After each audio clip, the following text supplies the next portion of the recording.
Well, on any given day, you can go on your favorite social media app and find out what's trending. And over the last several days, my goodness, social media has been buzzing with a lot of hot button topics. We're talking from Diddy abuse accusations, the unsealed documents related to Jeffrey Epstein, and most recently, what has social media in a chokehold.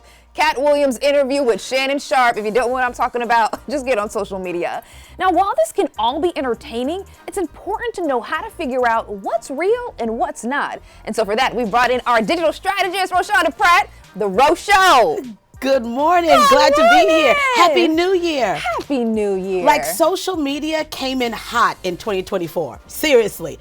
All the things, and we're only a week in, a couple of days in. Can you believe it? Yes, it has been all the things, and it's really important for us to refresh what I like to call our media literacy around social media. So we're going to share a couple of things that people can do today. Absolutely. That's why we love to have you here. Teach us. All right, first up, we need to find out if the source is reliable, trusted. Correct. So one of the easiest ways to do that is to check the website address, to check the web domain, right? To make sure that it is not a mock or a false site. One of the best ways to do that is that you can tell that you're on a fake site when the domain name doesn't match the official website for the company. Quick story, I actually had this happen over the holiday break. I was looking for a Marc Jacobs bag, thought I was on Marc Jacobs website, and I was like, something about this isn't right. Went and checked the web domain and realized it was like marc.jacobs.com. Marc Jacobs wouldn't do that, and I realized that it was a scam website. Wow, man, we got to be so careful. All right, so let's talk about the next one. Yes. How do we combat misinformation online? So here's something very simple that we do as journalists is to check the source, check the author of the content that you're reading before you share it. This is very simple. Go to the original source and see how many followers they have, to see if they have a real picture. If it seems like it's a lot of clickbait or scam information, you probably don't want to rely on that as a reliable source. So doing something as simple as that is just going back to the original source and seeing who is this person who's sharing this information can save you a world of trouble. Absolutely. And something else to note as well, when you're hearing information about a celebrity or somebody else, one of the ways to find out if that information is true is to, again, go to the source, go to their official page to see if they said anything about it. Because, you know, folks like to take rumors and it just spreads. It snowballs. Exactly. Yeah. All right. So next up, we got to talk about this. How do we find out if it's credible news? Okay. Credible news usually has sources. It has facts. It has stats. It's citing someone else. If you don't see any of that in a news story and someone is just making up something and they're not saying according to or sourcing where they got that information, it's probably not a reliable source.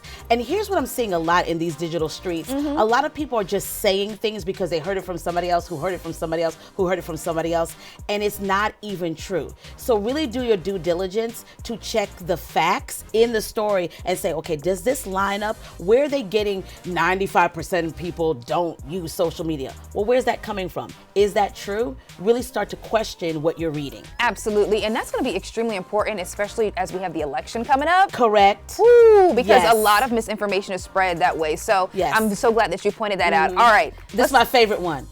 I love it. If it's too good to be true, Whitney, let's talk about it. It probably is not true, okay? So just going back to that gut feeling when you're watching something online or reading something online and you say to yourself, there's like this check inside that says, something about this doesn't seem right. Ask yourself a couple of questions. Is this true or is there something else happening here? Where's this information coming from? Does this sound like a person, or even if it is true or not, right? Making sure you do that deep dive of just taking a pause, a minute, and saying, this seems really too good to be true, and it probably isn't.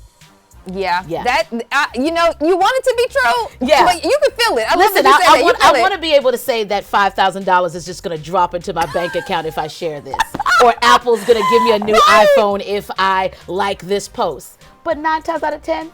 That's not true. That's not happening. Ro, thank you so much for joining us. Now, if folks want to find out more information about you and how to learn about you, where can they do that? Sure. I like to hang out on IG, on Instagram at The Ro Show Live. Yes, ma'am. Thank you so much for joining us. Glad to be here, friend. Yes. All right.